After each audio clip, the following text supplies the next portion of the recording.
We're parents, teachers, and educators, and like you, we're passionate about restoring our culture for Christ.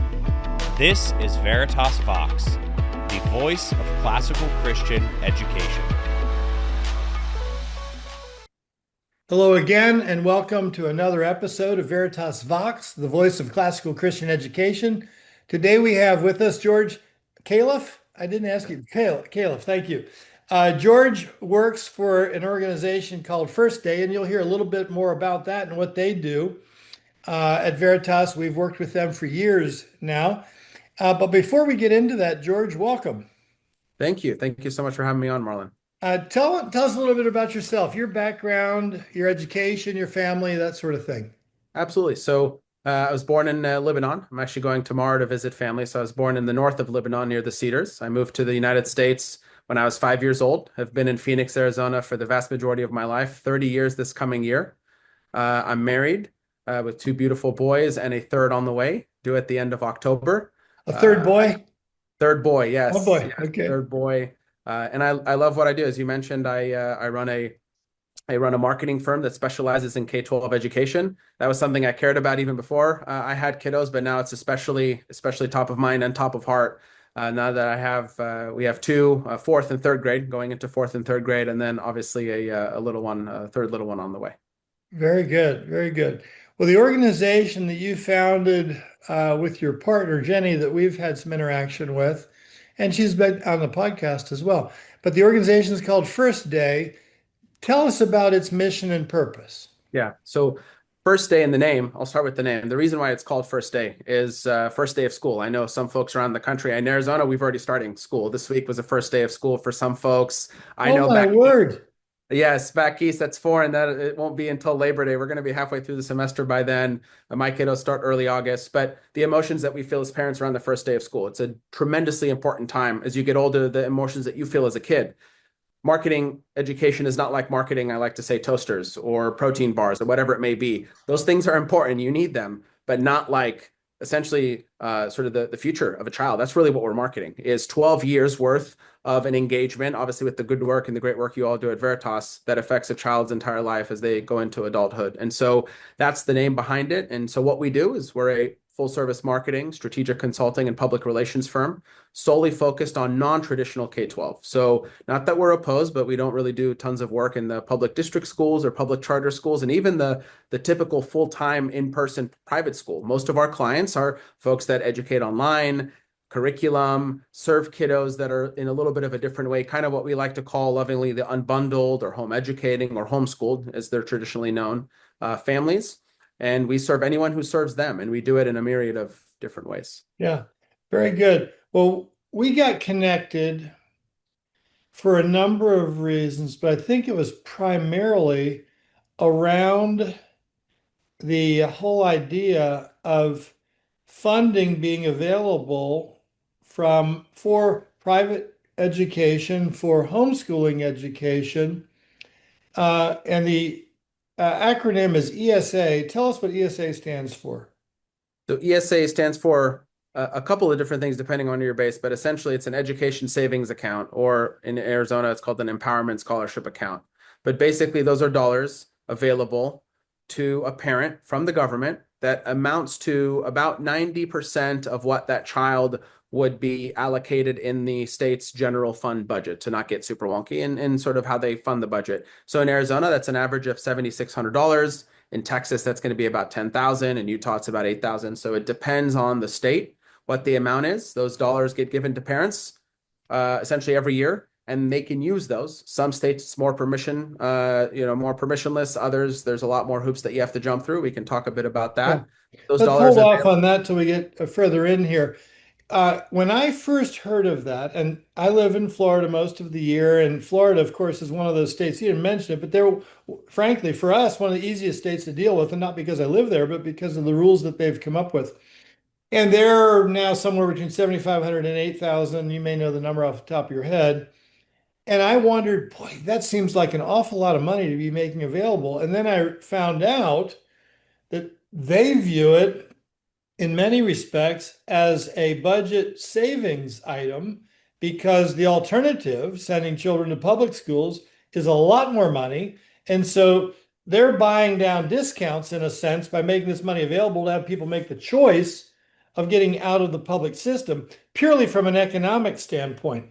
Is that your understanding of their motivation, or is there more to it? I think there's more to it. I hope there's more to it. Well, I I do definitely, too, but that's what yeah. I do. But in general, from a budget perspective, at a minimum, states save 10%. No state funds 100% of the general fund allocation. But there's a key thing, and again, we're going to get a little bit wonkish for just a second. That doesn't even factor in local tax dollars. Often many states fund education through local tax dollars or federal monies. That, for the most part, stays with the state. So it's an even greater cost savings, but just to be fair, it's at least a 10% cost savings. So that to me is, yes, a big motivation. I personally would hope that we talk more about the motivation and the fact that not every kid gets educated the same way. We need to do that. But of course, the budgetary considerations are a part of it because, as we know, government's main job is to dish out tax dollars. And so if it can save them some and give parents choice, of course, that's a win-win. Yeah, yeah. My understanding that is that a lot of this got some traction at state levels because of a Supreme Court ruling not too long ago. Are you able to speak to that off the top of your head? The Supreme Court ruling? There was a Supreme Court ruling that essentially, we may be going down a path that we can't complete the journey on here, but that essentially, I'll call it liberalized the interpretation of how state funds could be used in families wanting private Christian education. Yes, yes, I know what you're talking about. So that did affect it for some states, because for some states, they leaned on the Blaine Amendment. That was the case out of Montana that went up to the U.S. Supreme Court. That is the case. But we've had actually ESAs for before that case came down, but many states, it kept getting stopped in the courts. But that really opened it. So that took a major argument that opponents of school choice used when states passed it. And so they had to go through other means. And now typically they're attacking it in other ways, but they no longer can do so because of the fact that these dollars go for religious education. That is correct. Okay. So we're trying to keep track on our website. I'm not prepared to give the URL with states that are, in fact, using or making ESA funds available so that our constituents can find that.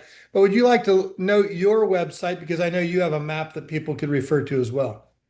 Yeah, so our website is firstdaypr.com. Folks can go there to get connected with us, ask any questions, and be able to see more information about empowerment scholarship accounts.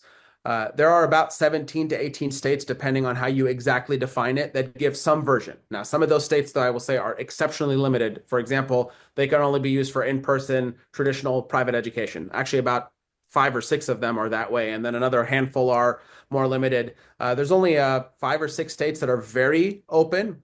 I'm proud that Arizona is one of them. Florida is very open. Utah, Arkansas, West Virginia, a couple of others. Iowa and Alabama and others are getting there, Georgia, but they're still a little bit more limited. You know, there's one important thing, depending on where folks, obviously we know folks listen from around the country, even if your state doesn't have the perfect program today, what we are seeing happen is that you incrementally, it's called incrementalism in public policy, you pass some version of it, and then you build on it and build on it and build on it. In Arizona, we started in 2012, and it was not until 2021 that we were able to get full universal. So it was a process to get there. Sometimes we call it the camel getting its nose under the tent. There you go. Yeah, that's another way of saying the exact same thing. That's great. That's great.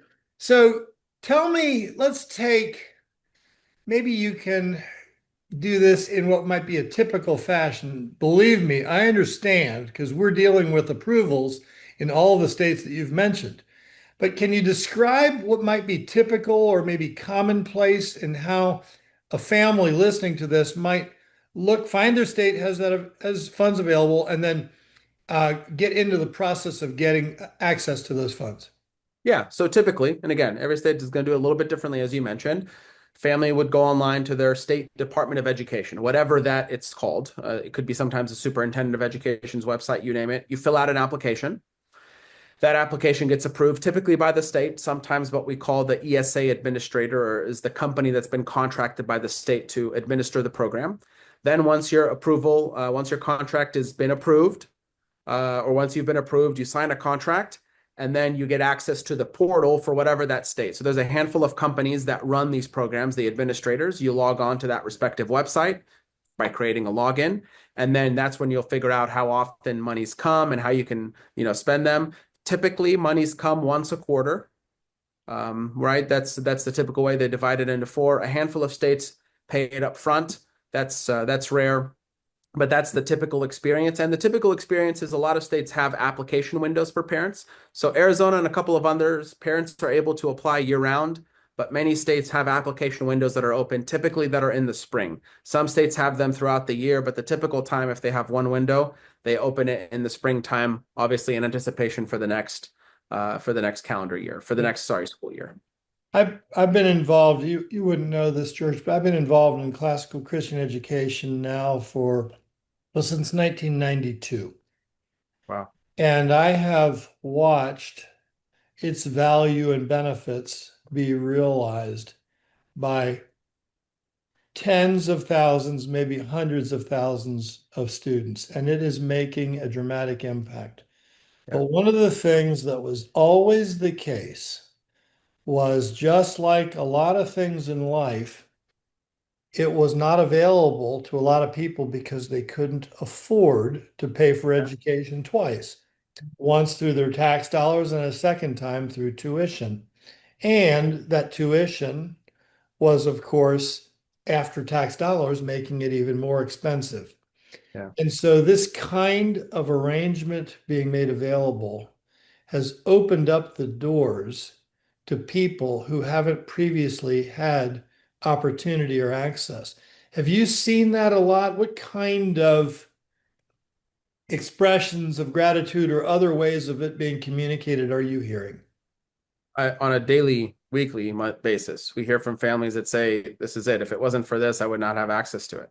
Yeah. And the unfortunate reality is there's been a state, I'm going to pick on Illinois for a moment, that had a version of a state program and they rolled it back. So imagine, Marlon, they gave families opportunities and then they took it back. And then to hear those stories is the most heartbreaking. But look, one of my biggest motivating factors for what I do in life, well, first and foremost, it comes from God as a Christian, but is because of my experience. I just went to public school. My parents didn't know. I mean, we probably wouldn't have sort of been able to get to access to the ESA, but they didn't know that any type of program existed. They didn't know charter schools were around. And my parents couldn't afford it. My dad had to work a couple of jobs. We came from Lebanon. My parents were learning English. My dad had to, go to school and have a job at night and have a job during the day, and 3 kids. And, thank God for my mom and her being able to stay at home for the most part. And so what this affords is for us to unlock that. I've been talking a lot about vision and hope. This to me unlocks an ability for people who may not otherwise have hope for a new future. Not that their public school is bad. It may be for some people, but for those that desire for something else, especially to desire for classical Christian education and to have their children educated in a way that aligns with their family values, it's this or it's nothing. There's no other opportunity like this. So that's why I'm a big believer. And it's one of those, for me, die on the hill type things. I will advocate and defend ESAs and tax credits and all of the things that are in this bucket for the rest of my life because of the importance that it affords families across the United States. I couldn't agree more. What states do you see on the horizon? And I'm not asking for insider information here. I don't know if you have access to things that you're not permitted to talk about. Yeah, no problem. But to the extent that you're able to talk about things, what information do you see on the horizon that will be coming that people who don't live in any of the states currently listed might look to for hope? Yeah. So this is a state that's already passed. It's happening, but it's happening in the 26-27 school year. So it's a year from now, Texas. So definitely nobody can ever sleep on Texas. It's a huge state with a larger than life personality. It's going to have a large program right off the bat. They passed funding for 100,000 kiddos approximately. Beyond that, Louisiana is a state that unfortunately had a program and then their elected officials couldn't agree and their program got rolled back. So that's one I would watch. Tennessee has a limited program that is only for private school full-time in person. There's a lot of folks there. We've been proud to work with some folks in Tennessee that are working on that. Hope to get that to homeschool families. North Carolina and South Carolina have programs, but again, they're limited. And then really we get into the Midwestern states. Both North Dakota, South Dakota, and Kansas all tried to do some version, and then they were stopped. I also would be remiss to say, I don't know if it's quite on the horizon, but Pennsylvania and Ohio are two states that should not be as difficult as it is, but Ohio, unfortunately, just had their courts once again roll back a long-standing program there, the Ohio voucher program, they call it the Ed Choice program. And then Pennsylvania has been working at it for a little bit. But those that I mentioned at the beginning, typically they're southern states at this point. They're the lowest hanging fruit, so to speak. But I'll tell you, Marlon, and tell the folks that are going to listen, that are listening, we're running out of low-hanging fruit. Moving forward, these states are going to get really, really difficult, and we're going to need folks to stand up and advocate for this because it's not going to be easy after a couple of years. I mean, it's not easy now, but it'll get even. Well, I had an order I wanted to take things in our discussion, but I'm going to move out of order here a little bit. What federal legislation might put states in a different position that are otherwise not considered low-hanging fruit? Yes. So there's a lot happening at the federal level, amazingly, and it's taken us a long time to get here, and I cannot underscore that enough. It's years and years and years of people advocating for this, and we finally got a taste of it, not fully, and I'll explain why. So there is the Educational Choice for Children's Act, which is the main bill federally, ECCA for short, that has been put forward for the last number of sessions. And the House and Senate, and signed by the president, just recently passed a federal tax credit program that allows families to, as donors, as contributors, you can contribute $1,700 of your federal tax liability. But most importantly, then parents can submit to what they call scholarship granting organizations to then be able to take scholarships for open use. The federal government wrote it so that you can use it for private school tuition and curriculum and all kinds of fun things. Folks can use it for Veritas. This is the catch, though, that's unfortunate. They allowed governors to opt in their state. So it went from being everywhere in the nation, and that's what we were advocating for and our firm was advocating for, everywhere in the nation, all 50 states, to now a governor has to opt in. So politics will unfortunately once again come into play, but there's already talk that they're looking to change that opt-in protocol, because once they do... The ECCA is a bill that was passed and is not part of the BBB, the Big Beautiful Bill, right? It is. No. The federal tax, the only federal tax program that we have is part of the Big Beautiful Bill. Okay. And it's a more limited one. ECCA looked different than this, but unfortunately, without getting into too many details, the Senate parliamentarian, there was a logistical issue in the Senate that caused the bill to turn into the version that I just described. I see. Okay. Now, can you help us understand, and I guess I'm asking you to describe, how does herding cats work? But can you help us understand how states tend to approach this? In other words, help us understand how they vary in their approach and why. Yeah. So it typically starts with a strong executive, and I cannot underscore that. States with strong governors that believe in these programs, typically end up with the programs, even in the face of opposition from members of the legislature. Why? Because the governor has disproportionate power, veto power, no pun intended. And so they use that leverage to get these programs passed. And they typically approach it, for the most part, having it be as open as possible. But we have, without getting too much into politics, we have political dynamics in this country that affect both parties, ironically. And some of these southern states that I mentioned, the reason why there's not full school choice is because there's a lot of rural members that view that school choice would harm their public schools in their rural communities. Yeah. That obviously employ many members and constituents of theirs and probably family members and you name it. And so, but we know that what happens in rural America is not what's happening in urban America and in our suburbs. And so there's this tension between the two, that this is not to solve any problem with rural America. It's to help those that do not have access to that. So states start they start open, but then they get tightened down depending on the members, because we know elected officials, they often get anxious because of the re-elections. And so they fall prey, unfortunately, sometimes to talking points from the other side that school choice is harmful, that it takes money away from public schools, and that it harms kids, which we know none of those things are true. But sometimes they get into that. And so these programs end up being a lot more tightened down in some states. Yeah. So would it be primarily political, maybe a silly question here, that a state like Florida or a state like Arizona would have some of the best laws in terms of the benefit to the homeschooling and Christian schooling community than a place like, of course, Illinois or Ohio or Pennsylvania, which don't really have programs at this point. Um, but what is it about those? Is there something more than politics, more than conservative thinking that does affect this whole process in terms of establishing it? Is it really a political thing where conservatives support choice and liberals or progressives don't? Or is there more? So yes and no. I wish it was as simple to say that the average conservative voter in America supports it and the average progressive or liberal does not. Because actually, survey research, and I've got a survey research background, and we do a lot of polling on this. Survey research shows that a plurality, actually more than a plurality, 2/3 of Americans on average across the country in every state, of every background, of every ethnicity, of every socioeconomic makeup, support school choice. There's two words. There's one entity that's two words that does not support school choice, and they stand in the opposition, and that's teachers' unions.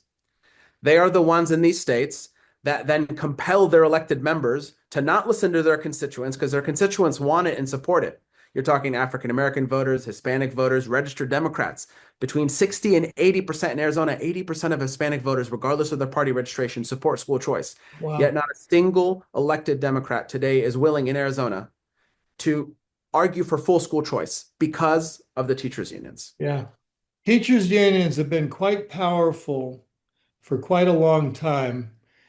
And the existence of them, when overlaid with the school results, do not bode well. They're No, not a definitive answer. I'm not trying to create a fallacy here of a post hoc, propter hoc, but it does seem uh, to me that teachers' unions are ultimately not looking out for the best interest of education, the best interest of students. no. They have gone and unfortunately, they have gone political to things that are even outside of education. They really are just beholden to one mindset. I don't even want to see one political party. It's really one mindset Yeah. that is left of center, very much so. And then it's about money. Because more on the thing about this, the less students that are partaking in public schools, I mean, we see this. The public school district I graduated from in Arizona is shrinking, even though it's in an area that's growing like crazy. Why? Because that area has the highest percentage of kids that are educated outside of Yep. their traditional designated public district school for a whole bunch of reasons. And they view that as competition, where we view it as parents. And I was going to say the main catalyst, by the way, for school choice, but I didn't even touch on this, is what happened 4 years ago. It was a horrible event in our nation 5 years ago. It was COVID. That was it. COVID was the biggest catalyzer behind school choice. We've had school choice for a long time. We had 0 states that were full ESA, what we call universal. So every child has access to them. We are now up to 17 to 18, as we mentioned, and it was literally because of what parents saw during COVID that propelled that Yeah. conversation. Yeah, let me just say parenthetically, if you're listening and your children are in an institution, including ours, our online school, you should not assume that you can implicitly trust the educator to do with your child what you want them to do. You need to be an active parent, involved in your child's education, knowing that they're getting what you think they should. Yeah, I mean, that's our job as parents. And look, it's hard. I've got 2 kiddos, a third on the way. I know you've got kiddos yourself that you all raised. It's not for the faint of heart, but Now, it's also the most joyful thing in the world to be a parent. It's the most joyful thing, and that's what gives me energy, and I know what gives you energy and your great team to do all the great work that you all do. But I could not echo that enough. so let's move to the federal level a little bit. Tell us what the big beautiful bill did. You mentioned a tax credit. I was completely unaware of that. I'm more aware of what's happening with 529 plans, but tell us what the bill did for um, what you call, and I don't mind the term, alternative education. So two big things. One, it passed this tax credit at the federal level. So for those folks that are in states that have a tax credit, it would function similarly to your state tax credit. Contributor $1,700. Parents goes to a scholarship granting organization and could seek a scholarship from them to educate their child in the way they best see fit. And it's going to be available in states where the governor for now opts in. A lot more details to come. I know I gave a very truncated, tons of questions that I'm sure that listeners have and that I have that will be teased out in federal rulemaking. On the 529, which is exciting, in the original Trump tax cuts in 2017, they expanded, or 18, they expanded 529s to include K-12 expenses. They just doubled that amount. So now a family could use up to $20,000 for a K-12 expense from their 529, which is obviously a big deal. Is that per family or per student? I would need to double check on that. I do not have that off the top of my head. But I believe it would be per kiddo because it's per 529 account. So I'm fairly certain it's per account. So it'd be per child. And a 529 account, just to be clear, is a parent can say, I want to put this amount of money away per year for my child's education. And you're saying that that is probably $20,000 a year per child. And that becomes then tax deductible on one's personal income tax at a federal level. So if I make $100,000 a year and I put 20,000 in an account, and my 100,000, if that's my taxable amount, that reduces to 80,000. It goes into that 529 account, and out of that 529 account, I can spend it that year for that child's education that year. That is correct. And some folks, obviously, what typically 529s are known for is that you accrue it for college, so you can use it for college tuition and dorms. But now you can use it for K-12. But to clarify, the contribution amount, I believe, is higher than 20K. It's just what is allowed to be expensed on K-12 expenses every year, just to clarify. I believe the contribution amount varies. Well, I can get a greater deduction if I put more in. I just can't spend more in that year. That's correct. But on my point was, yeah, it can pass through the account. It's not like it has to sit there for a year or two. It can pass through. And what it has the effect of doing is making my educational expenses tax deductible in simple terms, in terms of its effect. Yeah. So think folks that have an HSA, a health savings account. This would function exact same way. It allows you to make your healthcare expenses up to a certain amount pre-tax. This would allow you to make education. Now, proponents of school choice, obviously we like this because anything that allows parents to do this is good. Particularly, this would definitely benefit parents that have more means because you're able to contribute more and save more on your taxes. But the unfortunate reality is this is still the parents' dollars, right? So they're still paying tax dollars, and if they're educating their kiddo other places. So if you're in New Jersey, you're still paying a lot in property tax. It's going to the local school, and now you're using your own money for this. But at least it's better. It's better than nothing. Definitely. Well, so. And without the ESA accounts, or without regard for the ESA accounts, the people that come to us, the tens of thousands of people that we have the pleasure of serving, can actually set up a 529 that will allow for deductibility of their of the contribution, which can be used then for expenses. So they're having the ability to pay for something pre-tax rather than after tax, and that's a good thing. It's an amazing thing. I mean, look, I would love for the rate to be as low as it can be, but if it's going to be where it is, then obviously this is why the federal government builds in these sort of dynamics. But this is a big deal, and again, I will admit, I should have been more aware of this over the years. Apparently, my wife was aware of it. I was not, but it's important for folks to be aware, to ask if you have an accountant or your CPA or somebody, because your state likely has an allowance for this, because every state does it a little bit differently, even though it's a federal program, and it is very helpful. And now it's become even more helpful. What are there other federal plans that you think are in the works, or that the Trump administration is likely to pursue? So there's a lot of federal programs, without sort of going into all the details, that are around kiddos with unique needs. So definitely, if you have a kiddo that has a unique need, autism, Down syndrome, you name it, there's a lot that's available there. But beyond that, really the big thing that folks are focused on is making this federal tax credit that I mentioned earlier better, because we want it to be available in every state. We do not want to let the governors of California and New York and New Jersey, you can see the theme of the states that I'm mentioning, say Illinois, say, no, I do not want to participate in this program. We want them to not have a choice in that, because we want kids across the country to have access. So that's really the biggest thing. And of course, for anyone who's following the news, you can tell there's a lot that's changing from a federal perspective around education funding and the education department. With, I want to say one thing so everyone is clear about this. Any change that happens with the Department of Education means that monies that they dole out will be given in unique ways. There's very little that's actually being held back. It's not about adjusting money. It's more about who controls what happens, and is it the Department of Education that's set aside, or is it someone else? But beyond that and the federal tax credit, those are really the two big federal pieces right now. There are two objections that sometimes people will come up with. One is just the general principled objection. I don't want the government subsidizing me. The other is, I don't want to take money that is directionally coming from the government. And we do need to understand, and this may be part of your answer, that all money the government has, it got from us in the first place. But I'm concerned that if I take money from the government, at some point they may tell me what I can do with the education that I was otherwise planning on doing things, and they may tell me I can't do things I need to do, or insist I do things I don't want to do. How do you address those concerns? Amazing question. I talk about this all the time. So a couple of things. One, first and foremost, I'm going to start with what you sort of outlined about the money piece.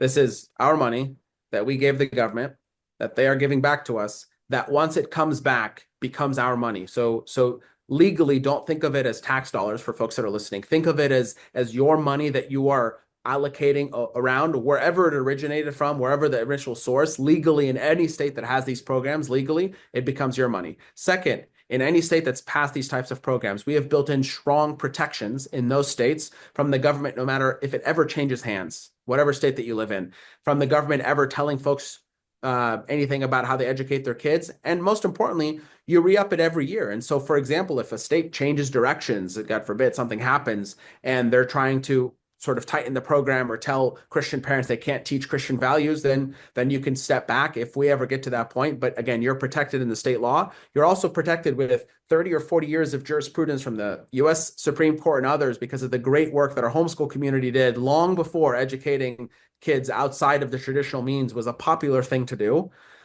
We've been fighting these battles for a long time in this nation. And so that's another big thing. We have a lot of federal laws on the books. And I'll say one last important thing. This may not be for everybody. I run into parents sometimes that say, George, this is great, but this is not for me. And I said, it's okay. It's okay to not have it be for you. Let yourself continue. So in Arizona, we have what's called affidavit homeschooling and ESA homeschooling. Homeschool via affidavit. Do not accept ESA dollars, but please don't advocate so that another family who does not have the means, who is not able to do that in ESA, don't advocate for them not to have an ability. We've seen this happen, and I take great offense to Christians that also use the word to argue against school choice, Marlon, to use verses in Exodus and different things like that, which we can get into at another time. And so that's really where I'll leave us off, is that just because it doesn't feel right for you, you choose to do what's best for your family, but do not take that right, or do not advocate to take that right away from other kids and other families that just are not able to do it on their own financially. Yeah. That is, we've run over a little bit, and that's a great place to stop. George, thank you so much for joining us today. Thank you so much for having me, Marlon. And folks, thank you for joining us on another episode of Veritas Vox, the voice of classical Christian education. We hope to see you next time.